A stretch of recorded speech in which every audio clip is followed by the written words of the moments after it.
Hello,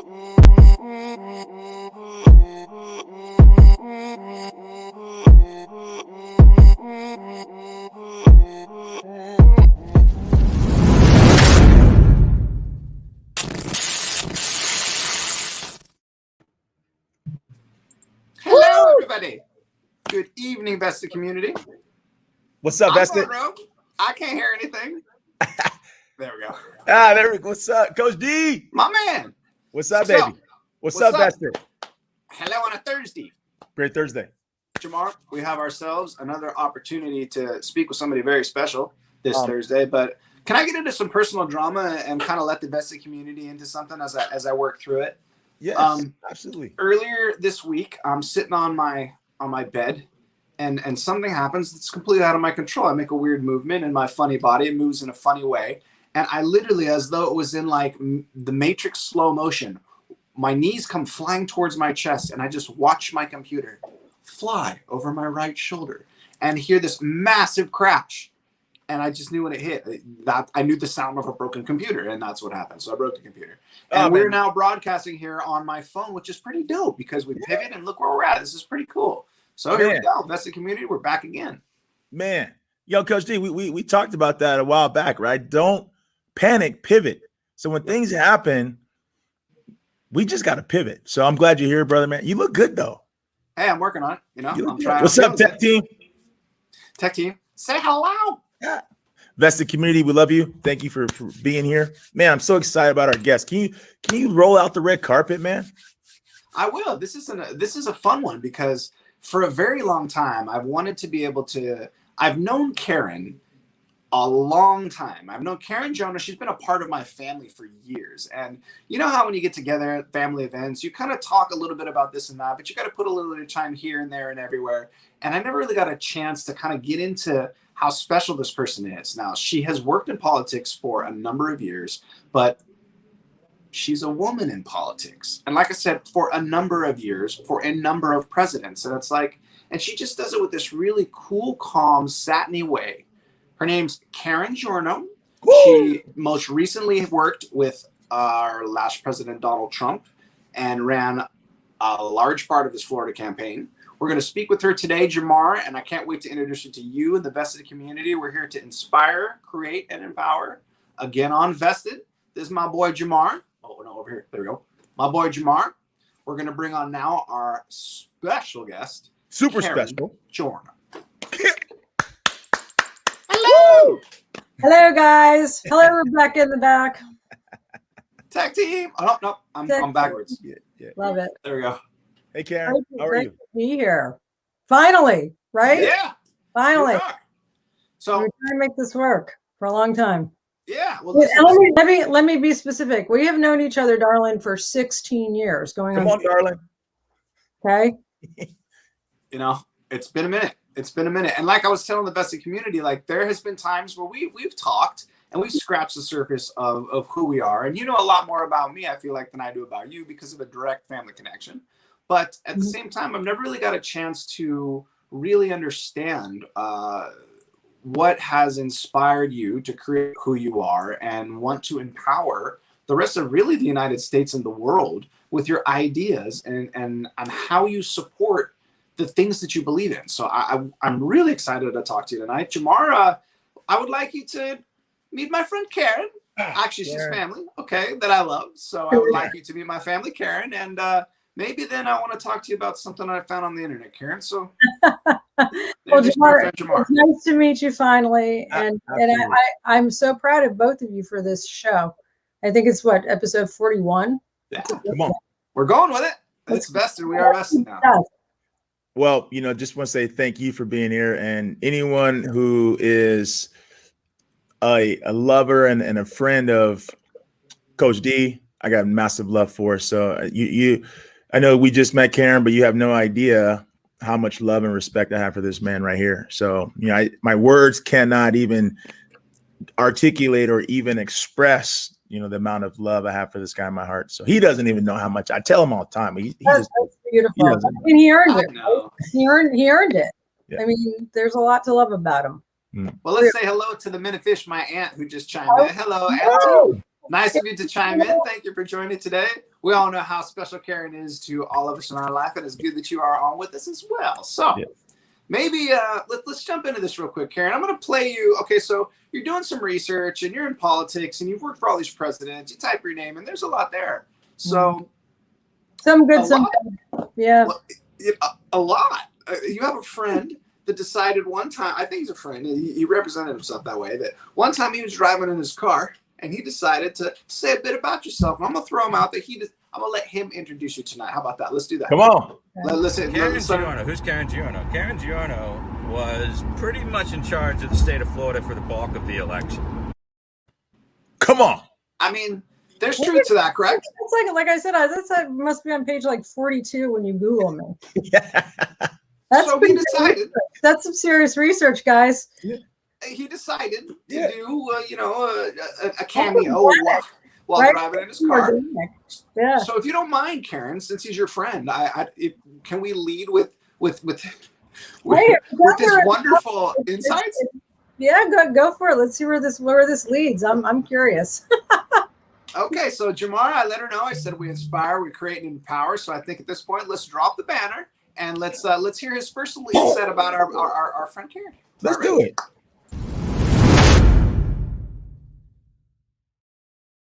Bam. All right, so let's get him. Karen Giorno is basically legit. I mean, me vouching for Karen is like, I don't know, it's like the busboy telling you what happened in the shooting of Robert Kennedy. I mean, I'm just a guy in a kitchen. I can tell you she was a major player in it. Okay. Come on. Hey, what's up, Miss Legit? I'm gonna that's your name now, Miss Legit. Thanks for being leading the discussion here, pal. We don't know who you are, but right on. Maybe we'll figure it out one day.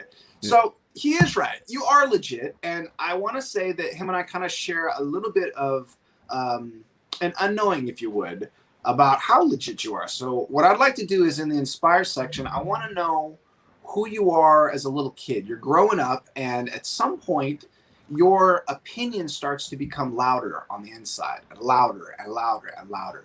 Tell me how that developed. Was it an organic thing? Did you have to stimulate it, or is it just an inner voice that you had to start screaming with? Where did it all begin? Well, I think part of it is there's something to be said for nature versus nurture.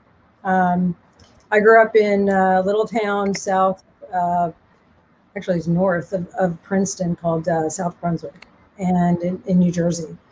And really, guys, everywhere we went as kids, Washington really did sleep there. Okay, so you're Princeton, New Jersey. You have the Battle of Princeton. A little bit north of that, you have the Battle of Trenton.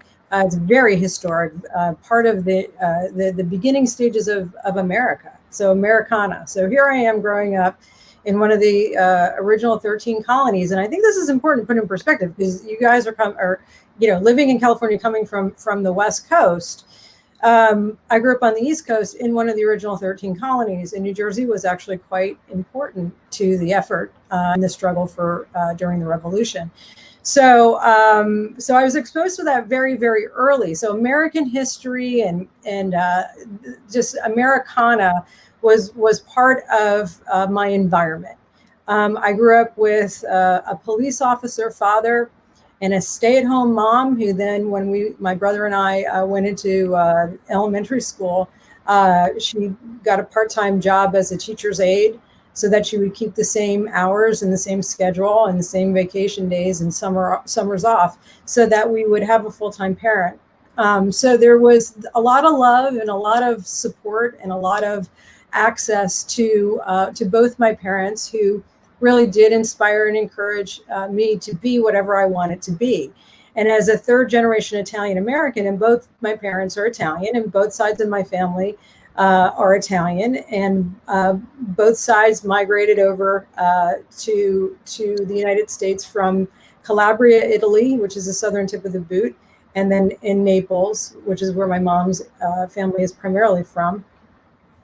And so here's a fun little tidbit. So my great grandfather, who was also Joseph Giorno, came through Canada, immigrated through Canada legally, and he settled in Westchester, New York. and he had 13 children. The 13th child was my youngest aunt, great aunt, but my grandfather was the youngest brother. And he bought a little piece of property in Westchester in Rye, New York. And he became kind of the Don of Rye. The property basically hugged up against Amelia Earhart's property line. And so my grandfather's older brothers were inspired to take flying lessons with Amelia Earhart, and they all flew together. So my family knew the Earharts, and so there was this new kind of development of you can do anything you want. So in Italy, they wouldn't have been able to fly. Okay, they were farmers primarily, and they came over to the United States of America. They became pilots. And my great-grandfather really did encourage all of his children to really go for whatever it is that they wanted to do with regard to the American dream. I'm the first person in my family, third generation, to graduate from college. And so I remember growing up with both of my parents saying, education is really important. Experiences are really important, so practicals. And we didn't have a lot of money growing up. But my father always found a way to take us on vacations. First, we started out in little pop-up campers, going to KOAs and campgrounds, mostly, which was within driving distance. So probably up and down the East Coast of the United States. And we stopped at, in Pennsylvania at Valley Forge and Gettysburg. And so this idea of Americana was richly kind of developed inside of me at a young age. So I really wanted to go into politics early. You got it. You took it right out of my mouth. I was like, this is okay. So you're basically a piece of American fabric, and you couldn't really avoid it. So my question was that at some point the seed of inspiration gets to be, it sprouts, and all of a sudden it pops its head out, and now all of a sudden, whether it be in college or whether it be at home, at what point, hey Karen, not that it doesn't happen, but you're a female and you decided to go politics a very long time ago when there weren't a lot of people doing it. So what?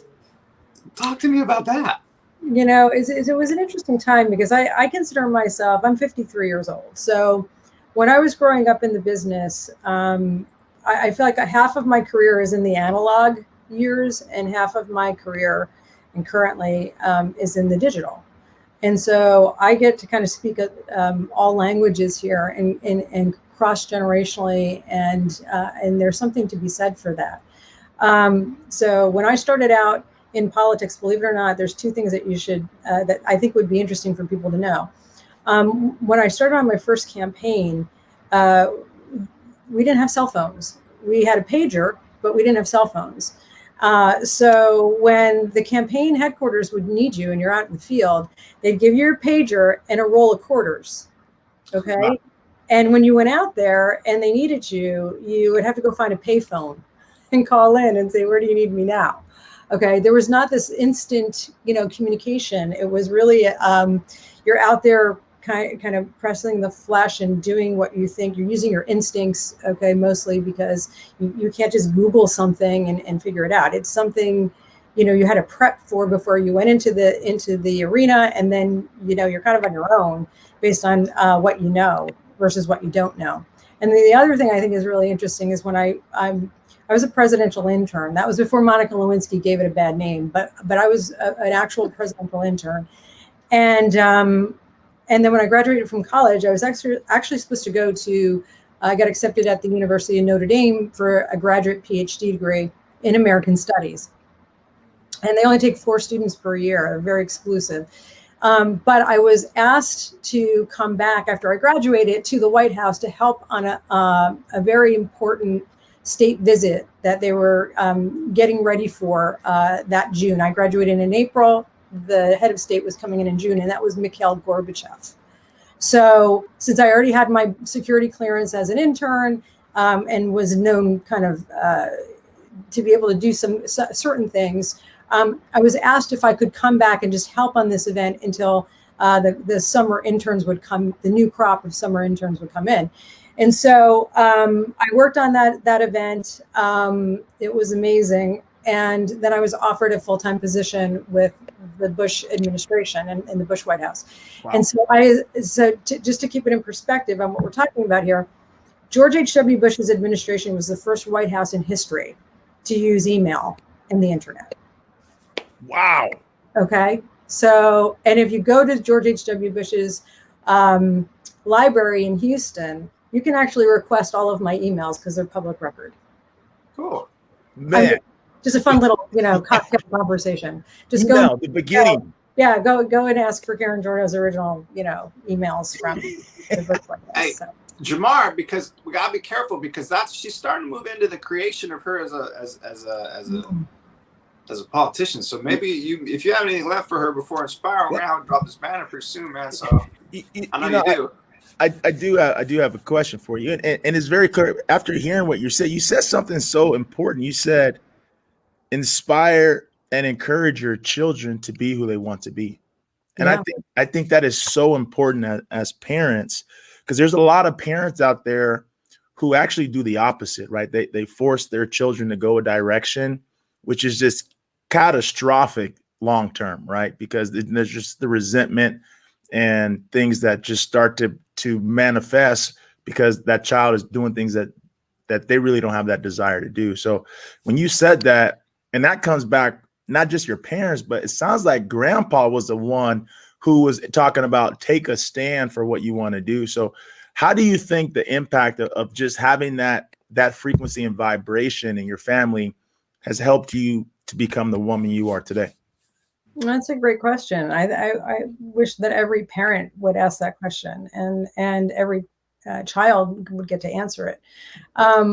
Because I think I'm missing a huge piece of this, which will probably put it all together for you. I grew up very, very close to God. My parents raised me Catholic, but there was always some kind of pull and draw for me to explore the Bible and to read scripture and to be a part of the youth services and youth group. And so there was always this love. I always felt very loved, whether it was coming from my parents or it was coming from my creator. And the interesting thing here is I think that our value is really given to us by our creator and not by man, not even by our parents or by our environment or where we grow up and how we interact with people, because we're very quick to put our value based on your title or based on the people that you surround yourself with. And I think that's a mistake. And I think my entire life I kind of grew up, and I had the luxury, I have to say, of having very supportive parents. But I've always known very, very in my core that my value comes from God. And it really goes into the idea of why is America so special? Because our foundational principles actually represent the same thing, which is we're endowed by our creator. Okay, we're supposed to be self-governing people here, and it's not government or king or a person that gives us our value or our rights. It's our creator. So I've always kind of had that as the foundational piece of every stepping stone from that point on, building that platform for who I am as an individual, as a woman, but also into my profession. Man, that's power right there. Very nice. That's power right there. Thank you, Karen, for sharing that with me. But I'm gonna take you into create now because I think it's time for that. I think we do this thing, it comes from there, and then we create. We go from there. Okay. That's what we do. Good.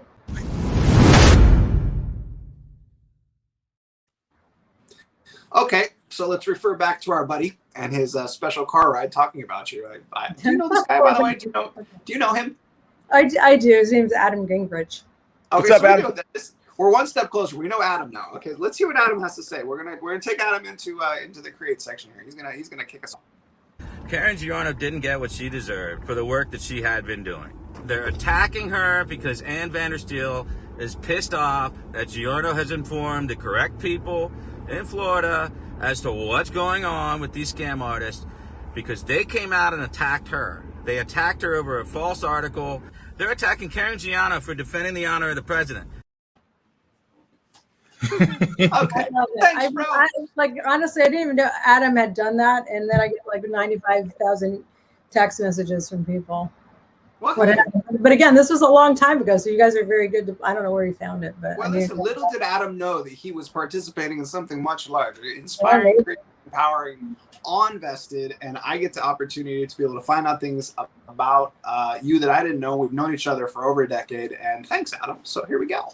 Yeah, thanks, Adam. Karen, he brought up a point that the whole world's dealing with right now. We're in a position right now where, in order for us to be able to be one with our values, we have to look ourselves in the mirror, and it's getting very, very difficult. And in a lot of ways, when we're out there trying to do our best and we're standing up for what we believe in, we have a lot of flack. And everybody seems to have their 2 cents and what they want to say. Yeah. And we're in this world, whether you're Democrat or Republican, religious, not religious, we're all human. And we have to find a way to be able to do that together. So when people are in this situation where they're attacking your profession, and then they take it over to the line and start attacking your personal character, in order to be a good politician, you have to find a balance with that. Can you tell me how you're able to create yourself from within and find balance with all of the drama on the outside? Yeah, well, I guess I kind of knew that going into politics. Politics is an ugly blood sport. It's not fun. So depending on what lane you go in and you choose to go in the political world, will determine how much flack you're going to get. You know, how big of a target do you become? Because usually the larger target you become is because you're over something that's very important to somebody else, and you're you know, either exposing a wrong or an injustice or something that, you know, they don't want you to. And then you become a bigger target. I think then you have to basically say to yourself, are you doing that? Why are you doing this? What's the reason? This goes back to what I was talking about earlier, which is you really have to understand who you are, and why you get up every morning. Like every single morning I get up and I say, Lord, where do you want me today? Because really part of our journey is truly, yes, it is. It's about us, and it's about our family, and it's about, you know, creating our own space and our own accomplishments and things like that. Of course it is. But if you're living for just yourself, then it is going to be a really, you know, kind of one-dimensional existence. And I think that most people, you know, hopefully I am, this is what I try to do every day, is have multi-layered, multifaceted. You're not just one thing. We're all different, and we're all very diverse with regard to our the way that we interface with people, the way that we pursue our interests, the way that we communicate with individuals. We're not one-dimensional. And I think in this new age, which you alluded to, is that they want to make you one-dimensional. You're just this. That's all you are. And I don't really care about the criticism. I get a lot of it, trust me, especially for the fact that I'm a conservative. And I stump people because I'm not your typical conservative. Karen, I'm okay. You're a super strong person, and you've come to these conclusions. And right now, everybody watching Vested, they see the end product of who you are, and if they look you up, they're gonna be able to read about your strength. Can you address for the Vested community the way you responded when someone really got to you? Because everyone's really down right now, and they don't really know what to do when they're feeling this discomfort, and they want to build themselves up with this strength that they might not necessarily have right now. What did you do when somebody did something at some point where it for whatever reason, whether right or wrong, just really got to you? How did you turn that into strength? Well, you know, the segment, the purpose of this segment is to talk about taking a stand, right? You have to take a stand for something. If you don't believe in anything, then that's really sad. You have to basically figure out, and that's sometimes that journey is short because you already know as soon as you're born. Like I already knew that I was going to be going into this line of work, you know, so that's kind of the mission, more of a mission than it is a job or a profession. But sometimes it's your whole life where it gets you to a point where you understand why you're here. Okay. But you got to take a stand for something. Like, what do you believe in? What are your core beliefs? And really, if you look at societal norms and values and norms, mores, belief sets, that's what creates our culture. That's what creates culture. Okay. So what culture are you in? There's subcultures on to the bigger culture, but again, if you're relying on someone's opinion to make you feel good, if you're relying on someone's ability to build you up, if you're relying on society to tell you whether or not you're popular, okay, I guarantee you're going to feel a set of failures that are overwhelming, because the majority of life is a series of failures that you collect, and hopefully you kind of sort through when you have the ability to do so, and you pull the nuggets out of that. It's called if you give Christ your ashes and he gives you his beauty. So there's this for me. I'm not saying that every single day I enjoy being beat up. No one does. I'm not a masochist. But does it affect me permanently? No, it never does. Because I know that I get up every single morning, try to be the best person that I can be. Read your chat. Always going to fall short of the mark because we're not perfect, we're human. But if we're able to actually say there's things in life called justice, things in life that are good, there are things in life that are bad. Okay. Recognizing that there is evil in the world is a first step, because there is a right and a wrong.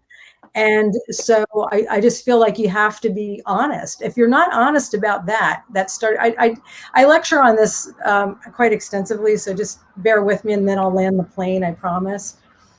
When I started out in this business, Democrats and Republicans, this two-party system worked fairly well. I mean, we're going back to 1989, okay? And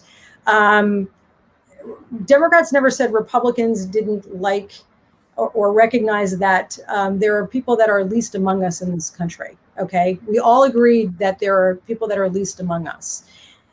The debate that we had was, okay, how big, how wide, and how deep is that safety net going to be? And is it government's role or is it the individual's role?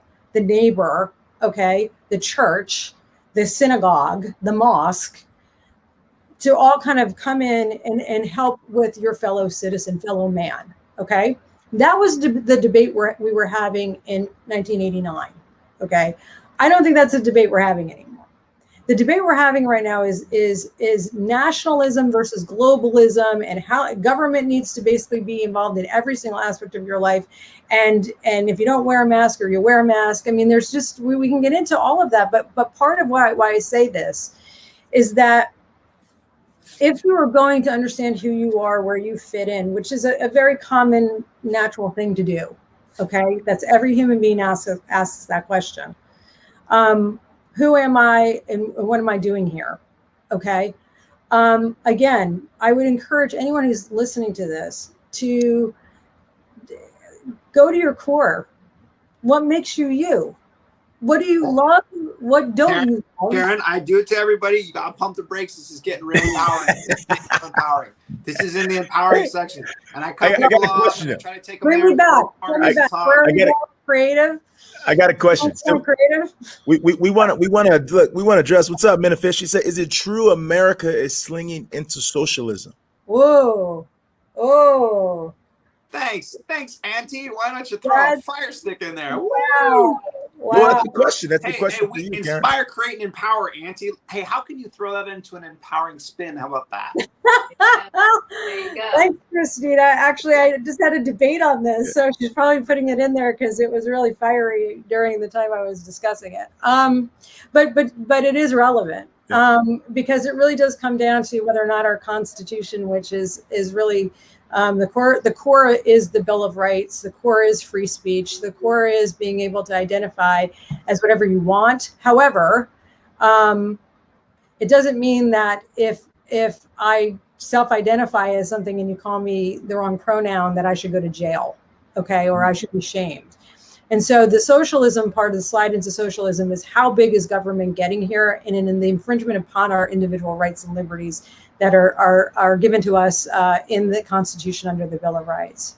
Wow. And so that's what we're debating right now in the country. how does that feeling help you stand up for what you believe in? Like when you have to absorb where we're at right now, and you have to hear a question that has that much, I mean, it shouldn't have that much passion, because we should be able to just look, oh, I don't know, and then move on. But right now it's a woo, just like the homeless situation, just like there's a lot of different situations that are super fire. So how are we as citizens of the United States, whether we're red or blue or something else, how are we supposed to take the feeling that we have inside of us and stand up for it in a way that's respectful to everybody else? Well, be respectful to everybody else. I mean, it's really not that hard. I mean, honestly, I don't believe in ad hominem attacks at all. Okay, I don't. Usually you lose your argument. If you're ever in debate class, which I was, and because I'm a political science major, but and I also teach it. But the minute you start to slide into ad hominem attacks, it means that you've lost the argument. Okay, so ad hominem attacks are a way to basically take the argument on its face and move it into the garbage. So look, there's no reason why we can't be polite to one another. I mean, I don't really care what you believe. I'm glad you believe something. I'm not going to attack you for it. But if it infringes on my belief and you're going to force people to basically discard my belief and only focus on your belief, then we're getting into contentious territory. And yeah, I'm going to stand up and I'm going to fight for my rights and what my beliefs are, because that's what our nation is built on. Wow. So healthy debate is fine. It's when it starts to get violent. It's when it starts to get ugly. There's no place for that. I have a question, because I want us to look at the other side of creation, because you've had tenure and years of experience in the political world. Why do you think, based on what you just said, why do you think, and to me, this is just how I felt, maybe it's just me, but why did it feel like this last election felt so emotionally charged, more than the past? What elevated this one to the level that it went to? There was such an energy among the people in this election. What do you think created that vibration? Is it because we had the instant news could travel like that, or what do you think it was? So that's a really loaded question, and I'm going to try to it in a way that we can. Yeah, I'm not kidding. Where we could have a whole show on that. So let me just put some context around it. I think that for probably several cycles, political cycles, we have what's called the forgotten man, forgotten woman. These are people that just don't feel like they can participate in our elections. They don't feel like they're heard. Their voice isn't heard. It's probably what inspired a lot of the Perot type folks back in the early 90s that morphed into the Tea Party, that then morphed into the MAGA movement. And these are individuals that really felt very stifled because no one party really kind of was listening to them. And so people like to be listened to. They want to be taken seriously. They want to be heard. That's in a marriage, that's in a friendship, that's in, your neighbor next door. So this isn't new to like human nature. We want to be heard, especially if we have something very passionate we want to talk about or feel. And I think over the years, the way that our two-party system is kind of trending is that leadership inside each of the parties don't care about the people they're representing anymore. It's really about what the party cares about. And so there's a frustration level between those who really do believe in our system of government, which is self-governing. We elect our representatives. Our representatives are supposed to represent us, our interests, our region, our district, whatever. So, the biggest criticism I hear out there is that I'm not being heard, and my representatives are not listening to me.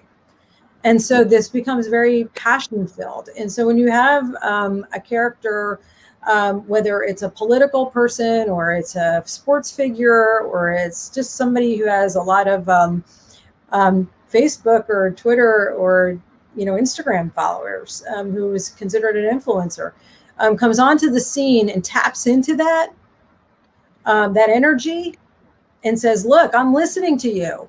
I hear what you're saying and I want to represent you. Okay, that is extremely powerful. And I think that Donald Trump was the only one in 2015 with 16 other, Republican candidates, some of them arguably having more, political experience. He's really the only true outsider, was able to not only win the Republican nomination for president, but also win the presidency. And it just flew, it just, it destroyed our institutions. It destroyed these decades long power sources because they didn't have any control over this guy. And so now you've got him representing people who've never felt that they've been represented before. So it's very hard for them to then be told, no, the election's over.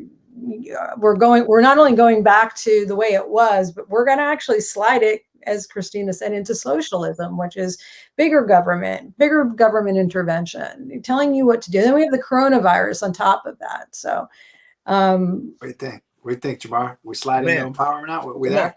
Right there. We're there. Man, that's good right there. Let's do it. Woo! No, with it. Man. Hey, Karen, Miss Legit, you're amazing. Oh, you're sweet. Thank you. So hold on. In true form, okay. Let's let our boy kick us off here in empowerment. We're Adam, come on, bro. Little car ride. Let's do it. Who is Karen Giorno? Karen Giorno is somebody that busted her ass in 2016, but she's also a boss. Like, you don't really F around with a boss unless you're another boss. What's up, boss lady? I'm saying, if you got people driving around in their car, feel the need to film it and put it on YouTube, calling you a boss, you're doing something right, girl. You just are. That's what's happening. There we go. I don't know. I don't know what to say. I mean, that's really interesting. He's a good friend and a colleague, but I guess he got fired up over me being attacked, and again, that's all organic. Do you know what I mean? This is like somebody that decided they needed to get it out. on the drive. I get it out. So I pick up the kids. Yeah, I got to pick up the kids. I got to get this off my chest. So let's rotate it into real, because you got into some really cool stuff earlier when you started to move into standing up and being who you are. A lot of people currently are going through this not knowing of how to do that because they're passionate, and I think that some of their passion, as they learn to understand purposeful movement and purposeful action, is a little bit askew because they want to believe in something, but maybe they're a bit frustrated, and what that does is it causes them to kind of get a little bubbly, you know what I mean? And when they're looking themselves in the mirror, maybe they don't like a lot of what they're becoming aware of. So as we're moving into this new age, and as we're trying to be empowering about the feeling that we have that isn't necessarily very comfortable, let's talk about something like the homeless situation and how we can move into something that might not be very comfortable to look at, or even the solutions that we can think about that are going to help us deal with it. But it's here now and it's in front of us. How are we going to move forward with the passion that we have when we're trying to deal with events such as the homeless situation? Well, that's a complicated matter, and probably not one size fits all solution, which again, I think between we had the homeless situation in many cities prior to COVID. I think it's gotten, drastically worse as a result, with not a lot of really interested political ingenuity available to address it, or political will, we used to call it, basically just getting a spine in dealing with it. It sucks. We have to deal with it. Well, do we? I mean, like I believe you, I agree with you, but it seems like it's a low priority, right, with everything else that's going on. But it's really something that affects probably every state and every community. It's that bad. And if you look at our major cities, especially in New York, where I met Christina and lived with Christina, as well as in LA, where we moved back to her home state, and we had homeless people living in our alley. So it's not a new situation. I think again, this comes to go down to like belief sets and norms and mores and values in what the role of government is versus the role of citizen. Okay. And that should be a debate we have between ourselves at the dinner table with our friends. Okay. And in the political world itself, but we're not. Okay. We're not really clearly defining what the role of government is versus the role of citizen, because I think it needs to be a public-private partnership solution. The government can't do it all, and the private sector can't do it all. Okay, it needs to be a combination.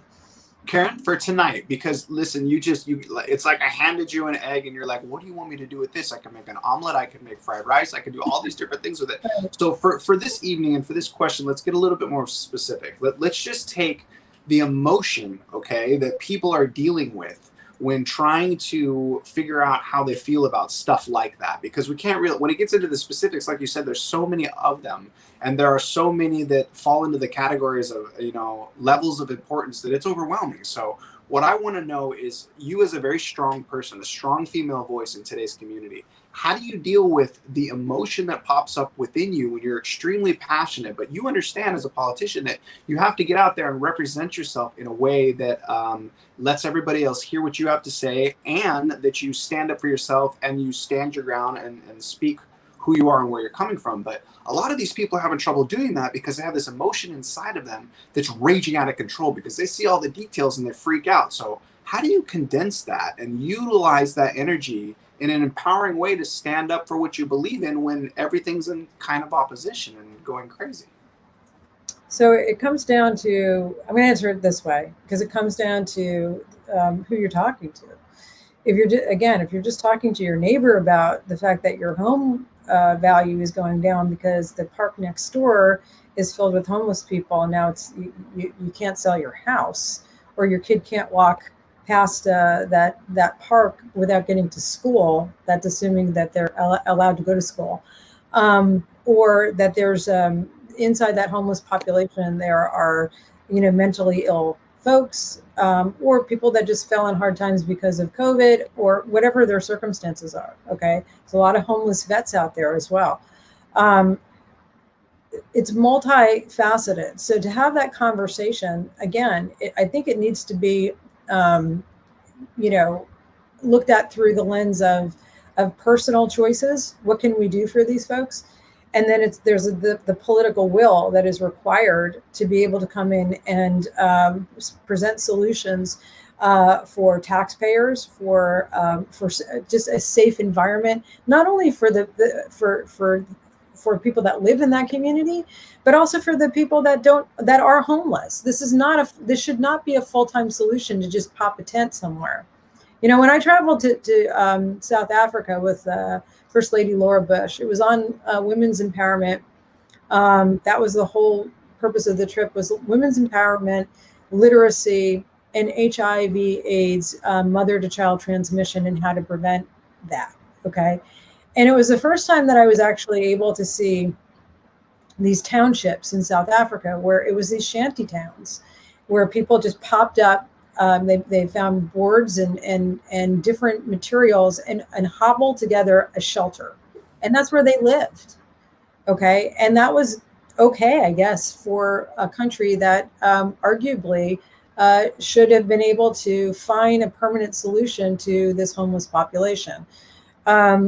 That being said, this is still an ongoing issue in South Africa, but this is the United States of America. And we have the best and the brightest minds. We're a very wealthy nation, and we're capable, in my opinion, if we really want to solve this problem, we can solve it, or at least get to a point where it's manageable. But I feel like there's folks that just don't want to solve this and put it as a low priority. And so it can be very frustrating for people who want solutions to these problems, and B, people who don't feel safe in their communities for their kids and just coming home at night. And if you live by yourself, you're locking, up your house, but you don't feel comfortable in it if you're a single woman. So I don't think there's an easy answer to this. Yeah. Wow. I have one question for you, because as we're talking about empowerment and being empowered and empower, let's just real quick. We talked about this before, but we're going to go to spiritual frequency. We already know one of the most perfect, blameless person who ever walked the planet was the Son of Man, Jesus. And he was hated. He was naysayed. Right. That he was they tried to steal the dream.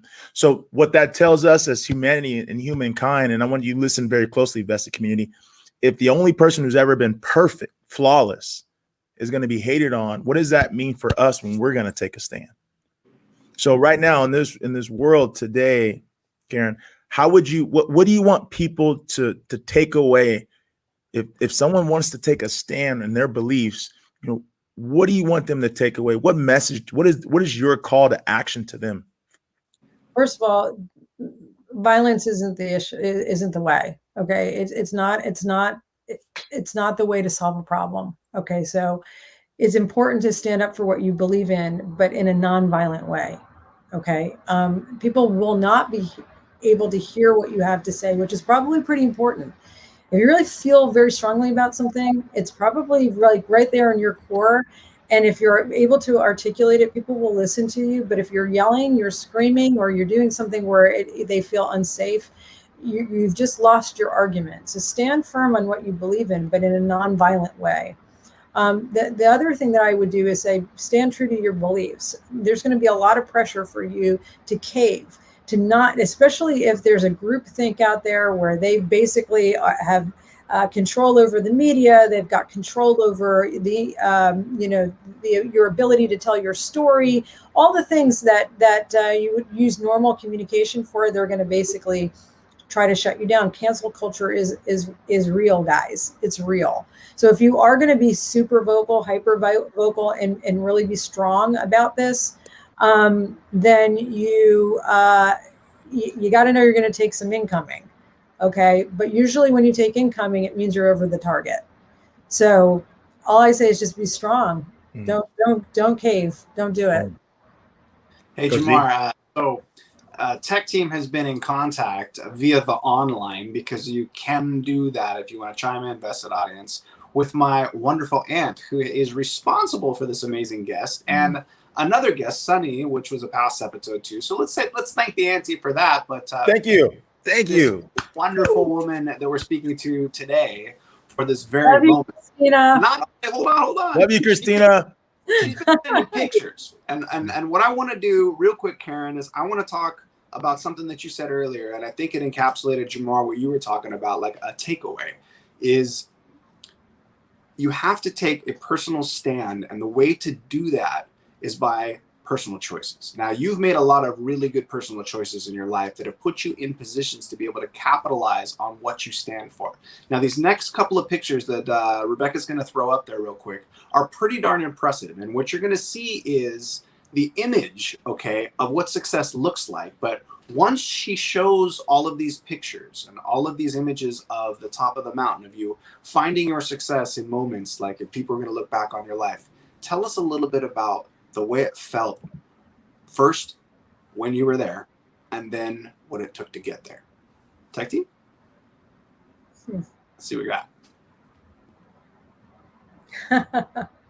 Well, this is you on the evening news. Yeah. There's a couple more pictures. As a Newsmax contributor, right? That was one of them. That's a good title right there. What's the next one? They're in the invisibleness. Okay, so what this picture is, Vested community, is Karen with 4 different presidents.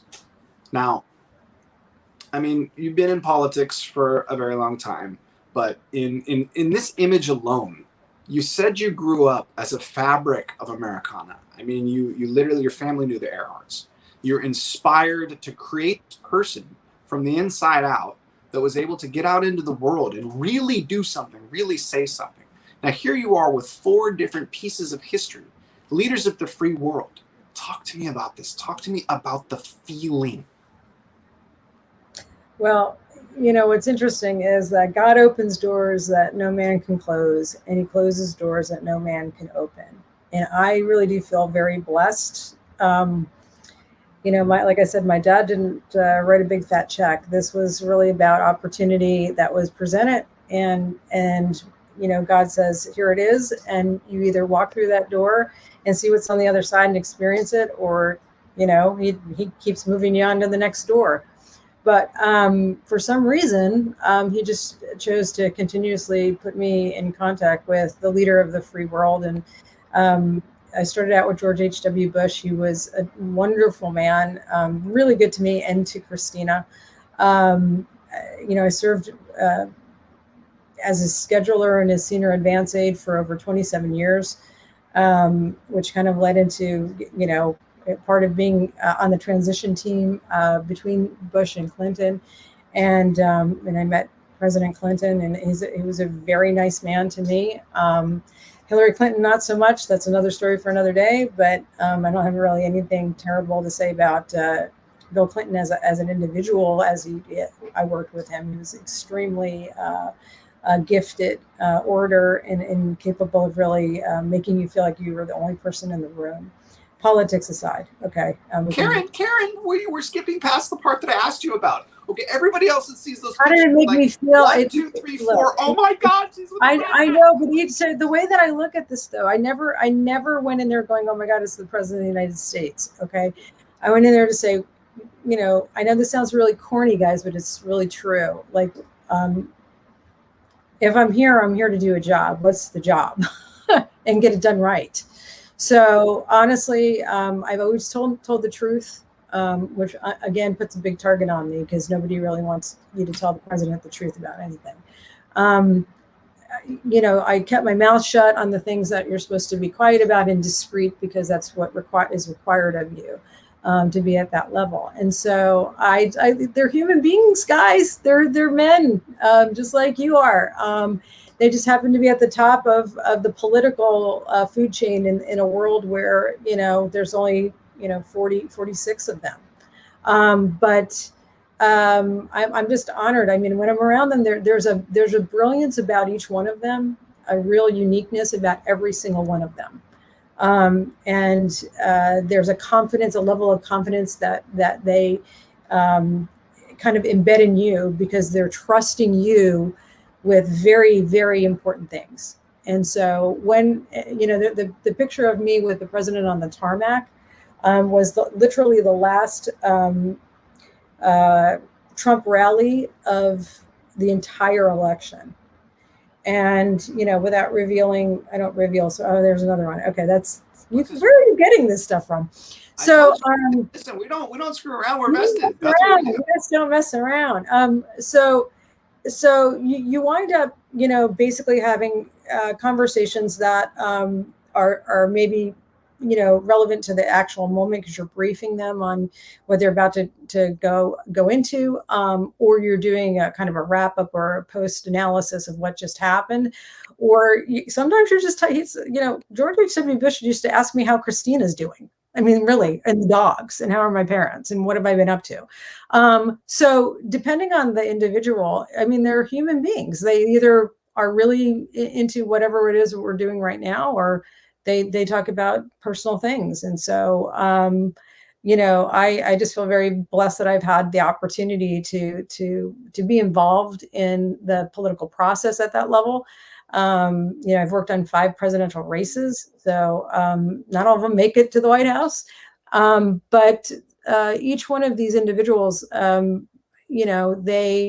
are part of American history, a part of the shaping of our narrative, and they affect human lives. And so when you are asked to do something, you have to realize that whatever you do and however you do will also affect American lives and other people's lives. So I took it very seriously.